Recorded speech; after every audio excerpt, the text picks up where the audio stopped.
ಕರಾವಳಿ ವೃತ್ತಿನಿರತ ಅಲೆಮಾರಿ ಹಕ್ಕುಗಳ ಸಮಿತಿ ದಕ್ಷಿಣ ಕನ್ನಡ ಜಿಲ್ಲಾ ಘಟಕದ ಆಶ್ರಯದಲ್ಲಿ ನಗರದ ಕೊಡಿಯಾಲ್ಬೈಲ್ನ ಸಿಬಿಇಒ ಗೋಲ್ಡನ್ ಜುಬಿಲಿ ಹಾಲ್ನಲ್ಲಿ ಹಕ್ಕೊತ್ತಾಯ ಸಮಾವೇಶ ನಡೆಯಿತು.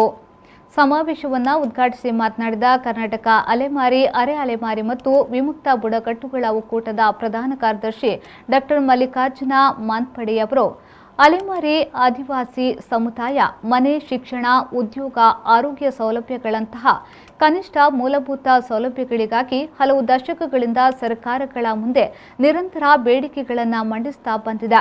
ಆದರೆ ಇದಕ್ಕೆ ಈವರೆಗೆ ಯಾವುದೇ ಸ್ಪಂದನೆ ದೊರಕಿಲ್ಲ ಎಂದರು. ಕರ್ನಾಟಕ ಆದಿವಾಸಿ ಹಕ್ಕುಗಳ ಸಮನ್ವಯ ಸಮಿತಿಯ ಸಹ ಸಂಚಾಲಕ ಡಾ ಕೃಷ್ಣಪ್ಪ ಕೊಂಚಾಡಿ ಮಾತನಾಡಿ, ನಿರಂತರ ಶೋಷಣೆ, ದೌರ್ಜನ್ಯಕ್ಕೆ ಒಳಗಾಗುತ್ತಾ ಬಂದಿರುವ ಆದಿವಾಸಿ ಬುಡಕಟ್ಟು ಅಲೆಮಾರಿ ಸಮುದಾಯಗಳು ಸಂಘಟಿತರಾಗಿ ನ್ಯಾಯಯುತ ಬೇಡಿಕೆಗಳನ್ನು ಪಡೆಯಲು ಮುಂದಾಗಬೇಕಿದೆ ಎಂದು ಹೇಳಿದರು. ಡಿವೈಎಫ್ಐ ರಾಜ್ಯಾಧ್ಯಕ್ಷ ಮುನೀರ್ ಕಾಟಿಪಳ, ಕಾರ್ಮಿಕ ನಾಯಕ ಸುನಿಲ್ ಕುಮಾರ್ ಬಜಾಲ್, ಮಂಜುನಾಥ್, ನವೀನ್ ಕುಮಾರ್ ಅತಿಥಿಗಳಾಗಿದ್ದರು. ಕರಾವಳಿ ವೃತ್ತಿನಿರತ ಅಲೆಮಾರಿ ಹಕ್ಕುಗಳ ಸಮಿತಿಯ ರಾಜ್ಯಾಧ್ಯಕ್ಷ ರವಿ ಟಿಎನ್ ಅಧ್ಯಕ್ಷತೆ ವಹಿಸಿದ್ರು. ವೇದಿಕೆಯಲ್ಲಿ ಸಂಘಟನೆಯ ಪ್ರಮುಖರಾದ ದಾಖಲಯ್ಯ, ನಾಗೇಶ್, ರಘು, ರಾಘವೇಂದ್ರ ಸ್ವಾಮಿ, ಸುಶೀಲಮ್ಮ, ನಾಗೇಶ್ ತೋಕೂರು ಉಪಸ್ಥಿತರಿದ್ದರು. ಶ್ರಮಿಕರು, SC STಗಳ ಬಗ್ಗೆನೇ ಇವತ್ತು ಚರ್ಚೆಗಳಿಲ್ಲ.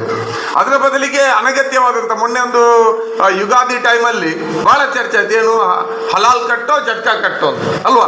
ನಮ್ಗೆ ತಿನ್ಲಿಕ್ಕೆ ಇಲ್ಲ ಸ್ವಾಮಿ ಅಲ್ವಾ? ತಿನ್ಲಿಕ್ಕೆ ಇಲ್ಲ ನಮ್ಗೆ. ಮಟನ್ ತಿನ್ನುವಂಥದ್ದೇ ನಮಗೆ ಜೀವಮಾನದ ಬಹಳ ದೊಡ್ಡ ನಮ್ಮ ಮಕ್ಕಳ ಕನಸು. ನೀವು ಹಲಾಲ್ ಕಟ್ಟು ಜಟ್ಕಾ ಕಟ್ಟು ಅಂತ ಗಲಾಟೆ ಮಾಡಿಸ್ತೀರಿ.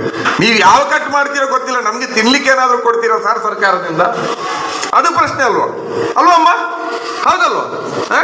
ಇವರಂತ ಏನೇನೋ ಮಾರುಕಟ್ಟಂತೆ, ಆ ಕಟ್ ಮಾಡ್ತೀವಿ, ಈ ಕಟ್ ಮಾಡ್ತೀವಿ, ಅವ್ರ ಹತ್ರ ಖರೀದಿ ಮಾಡಿಬಿಡಿ, ನಮ್ಮ ಹತ್ರ ಖರೀದಿ ಮಾಡಿ, ಇದು ಹಾಗೆ ಹೀಗೆ ಅಂತ ಸರ್ಕಾರ ಅದಕ್ಕೆ ಪ್ರೋತ್ಸಾಹ. ಸರ್ಕಾರ ನಡೆಸುವವರು ಕೂಡ ಅದ್ರ ಜೊತೆ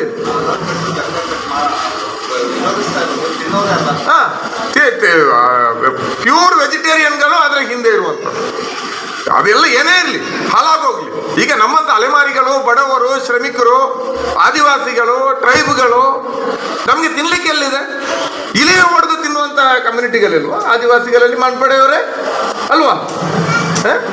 ಗದ್ದೆಗಳಲ್ಲಿ ಅಲ್ಲಿ ಇಲ್ಲಿ ಏನಾದ್ರು ಇಲಿಗಳು, ಮುಂಗುಸಿಗಳು ಹಿಡ್ಕೊಂಡು ಹೊಡ್ಕೊಂಡು ತಿನ್ನುವಂಥವ್ರು ಇದೀವಿ. ನಮ್ಗೆ ಹಲಾಲ್ ಕಟ್ಟು ಗೊತ್ತಿಲ್ಲ, ಜಟ್ಕಾ ಕಟ್ಟು ಗೊತ್ತಿಲ್ಲ. ನಮ್ಮ ಬದುಕನೆ ನೀವು ಜಟ್ಕಾ ಹೊಡಿತಾ ಇದ್ದೀರಿ. ಪ್ರಶ್ನೆ ಇರುವಂತಹದ್ದು ಇಂತಹ ಸವಾಲುಗಳಿದೆ. ಇವೆಲ್ಲ ಇದರ ಮಧ್ಯೆ ನಮ್ಮ ಬಗ್ಗೆ ಮರ್ತೇ ಬಿಟ್ಟಿದ್ದೀರಿ. ನಾಳೆ ಎಲ್ಲ ಬಂದು ನಿಮ್ಗೂ ಹೇಳ್ಬೋದು, ನಾವೆಲ್ಲ ಹಿಂದೂಗಳು ಅಂತ ಒಂದು ನಾಮ ಹಾಕ್ಬೋದು, ಗೊತ್ತಿಲ್ಲ ಅಲ್ವಾ?